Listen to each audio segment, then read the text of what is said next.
Thank you very much for tuning in. Yes, I'm sitting back and taking it easy. And after watching Matt Dillahunty versus Cliffe Knechtle, I'm not sure if that's how you pronounce it, I think I need a bit of a rest.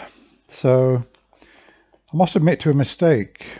When I saw that Matt was debating Knechtle, I presumed it was the same man that he debated several years ago, which I already did a review on.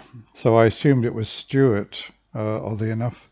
I did not realize that there's yet another son and father Christian apologist duo. We've got Kent Hovind, we've got his son. Who else is there? We've got other son and father partnerships in Christianity. There's another one. Well, this one, of course. And, well, you know what I'm saying. There are a few father and son partnerships I've noticed on YouTube, quite a few of them. And yet in atheism, in counter-apologetics, I'm not aware that there are any at all. We atheists really don't tend to get our sons involved in this kind of thing, or daughters. We don't, I mean, my son's an atheist. I wouldn't dream of, he's got better things to do, frankly, than come onto YouTube and do counter-apologetics, and he's as hard an atheist as I am. So yeah, this debate, I don't think I've ever seen Matt get so angry. I've never specifically seen Matt in this kind of debate, like on Modern Day Debate, that channel, or some other channels where there's a moderator and Matt is debating or having a discussion with with a Christian or a Muslim. I've never seen Matt specifically say to anybody, shut up. He's not, I believe, I could be wrong there, maybe I haven't watched enough recently, but he did actually get so angry with the way that Cliffe was over talking him, not allowing him to make his points, that he at one stage was having to shout, shut up and let me talk. And I've got to hand it to Cliffe. He's very good at over talking. Very, very difficult to compete with, in the same sense that Darth Dawkins is a very difficult character, because he's capable of over talking anybody and talking so that you can't put your point across in any kind of complete way. So he was a very difficult customer in that sense. In terms of his actual arguments and everything, he didn't really bring anything interesting to the table, I thought. He went with this idea that the Gospels is the data. Of course, the debate title was "Is Christianity is True?" And I suppose that any apologist worth his or her salt, or their salt, would probably come to the resurrection, because, as St. Paul said, that if Christ is not raised, then our faith is in vain. I think that's just paraphrasing what it is, but everything about Christianity is basically sitting on this idea, propped up on this idea, this proposition, claim that a man rose from the dead, a man came back to life, was crucified. So if that can't be proven to happen, then why believe in Christianity? How can it be demonstrated to be true? So he went down this route that we can't be certain about anything. We can't prove anything with 100% certainty, but we can take the data, we can take a set of facts, and we can try to find an explanation for those facts. We can find different explanations for those facts, and then select the one that fits all of the facts. So obviously he is crediting straight away the Gospels with a degree of historicity which I don't think is warranted, and which people like Bart Ehrman, secular scholars, and indeed the whole of the historical academic world, if you go to the universities, where do they study the New Testament? Open any history book, if it's a chronological history book, open it and look for anything about Jesus at all. There's nothing there. There's plenty about the Roman Empire, of course there is. There's plenty about the ancient world. You'll find plenty about Roman Britain and Europe, etc. But you won't find anything about Jesus, because historians understand that the Gospels, and indeed the New Testament and the whole of the Bible, are theological texts. They're not historical, and they've got very, very little to corroborate them outside of those theological texts. So there's Cliffe claiming that these are facts of history that we know. We know that Jesus existed. We know that Jesus was crucified. We know that Jesus' body was taken down. We know that his body was taken to a tomb where it was anointed, apparently, by women, some of his followers. We know that the tomb was closed up with a stone. And we know that on the third day, the women, two women in Mark at least, went to the tomb. They found the stone. They found the tomb open, and we know that there was a young man there, and the women got scared, ran away, told. Anyway, you know the story. He's putting all of those. He's taking the narrative, and he's accepting the entire narrative as historical fact, and that we have to find an explanation for these facts. And one of the facts that he is accepting as historical is that Jesus was seen alive after the third day. Well, of course, if you accept that Jesus was indeed seen alive after the third day, and if you accept that he was crucified and he died on the cross, or shortly after, or at least he was certainly dead when he was in the tomb, then I admit you have got quite a mystery there. You have got a set of facts which, if true, transgress the laws of nature as we know them, because nobody comes back from the dead, no matter how much near-death experiences are near death. They're not death experiences. But of course, we've got nothing to corroborate any of this. All we can do is compare one gospel with another, and I'm currently watching Alex O'Connor talking to Bart Ehrman about the New Testament, etc., and learning more and more about it, mistranslations, etc. And I mean, Bart Ehrman, he's a secular scholar, and he doesn't for one moment credit these narrated events as historical facts. But Cliffe Knechtle does, and so does his son, so does Michael Egnor, William Lane Craig, and many, many other Christian apologists. So how does he convince somebody like Matt Dillahunty, who also doesn't accept these so-called facts as historical?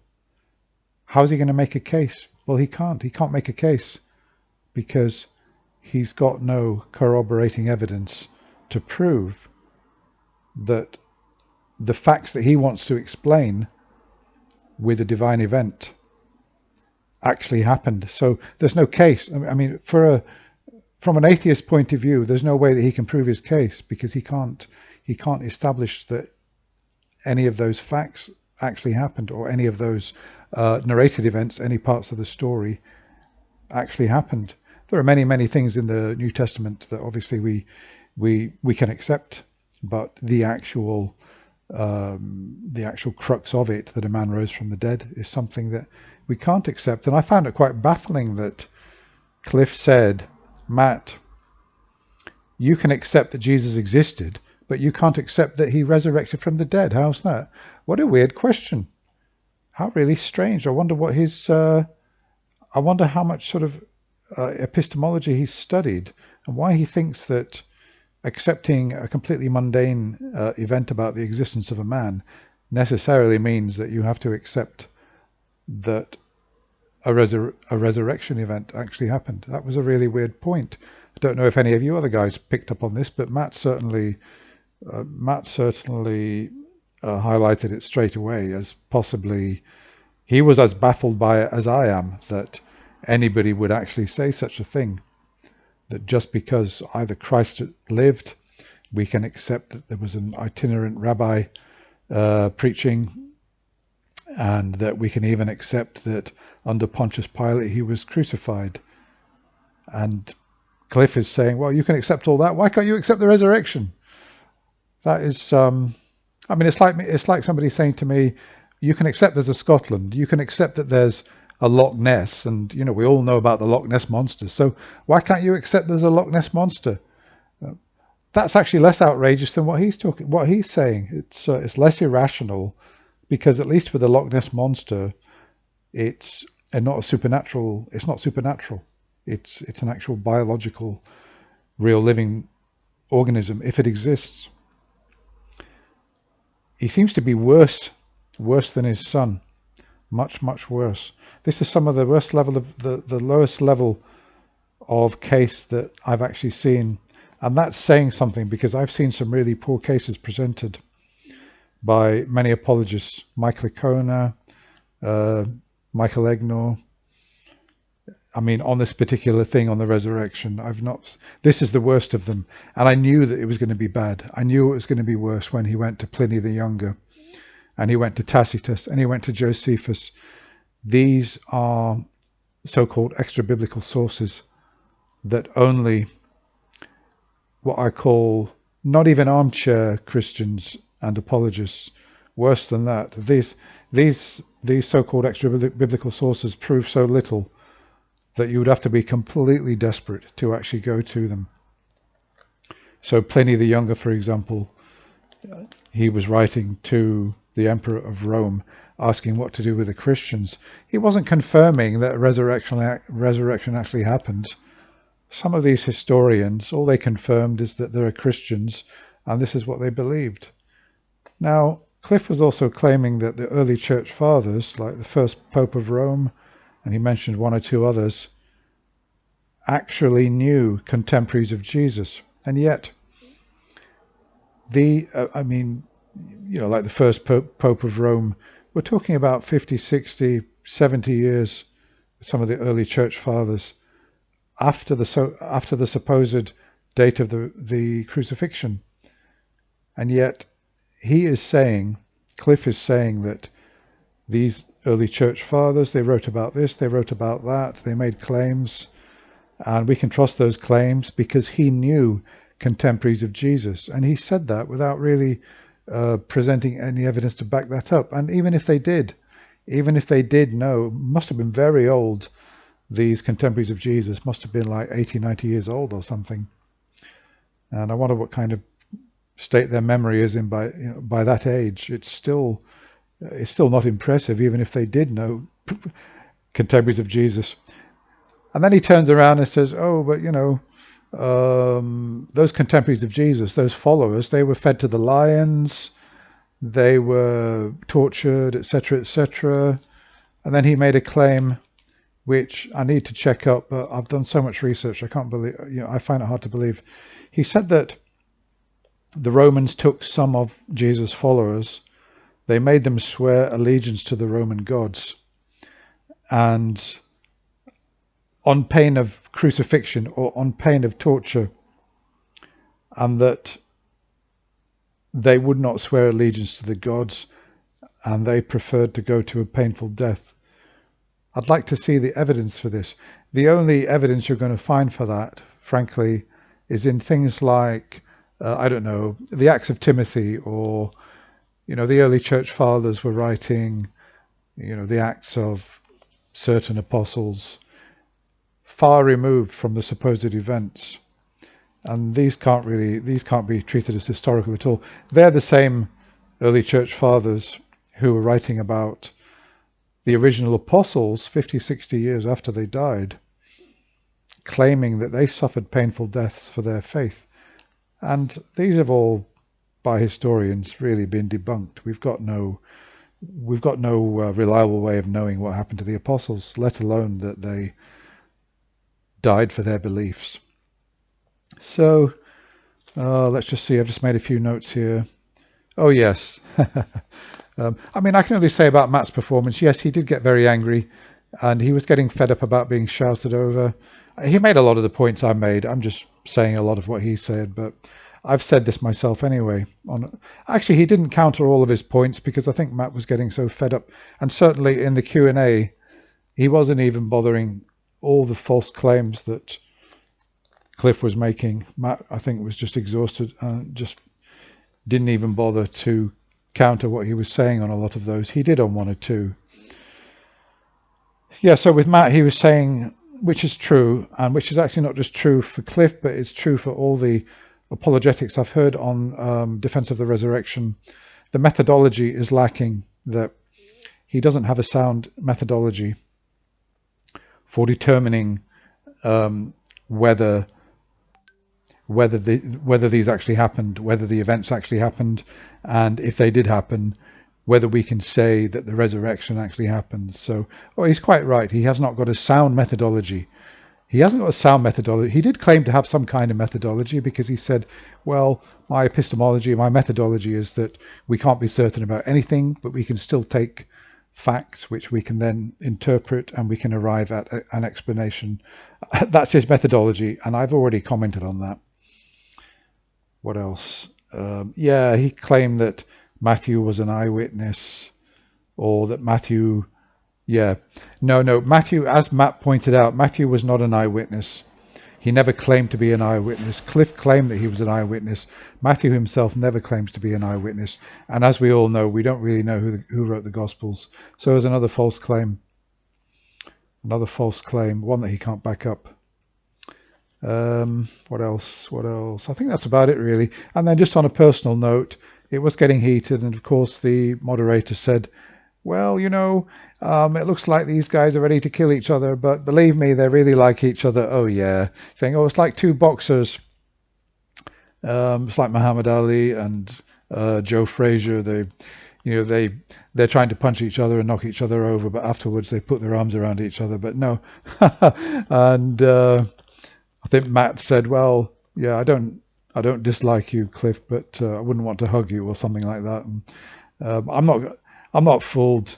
It looked to me like there's utter hate between the two of them, and I don't blame Matt. I couldn't find this guy likable at all. His son Stuart is, marginally less detestable, I would say. If I don't like Cliffe, I don't think that Matt likes Cliffe. I think Matt probably despises Cliffe as much as he despises Seit-en-Bruggencate, and that's saying something. So, yep, that's it. Oh my God, 17.5 minutes. Too long. I do apologise. That's all for now. Let me know what your thoughts were. Did you see the debate? And, you can add to that if you think I've missed something. I haven't covered everything, of course, but I tried to cover the essentials. Thanks for watching. Bye for now.